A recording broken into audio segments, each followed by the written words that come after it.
Wakati mwingine tunajipata pahali fulani, wajiuliza maswali mengi, nilifika aje hapa na nifanye nini? Mungu ana mipango tena sio mabaya.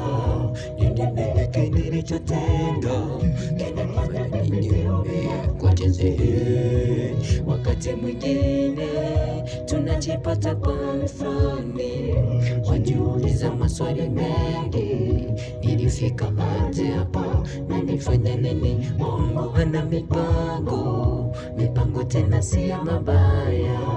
Ni nini hiki nilichotenda kinachofanya mimi niumie kwa jinsi hii?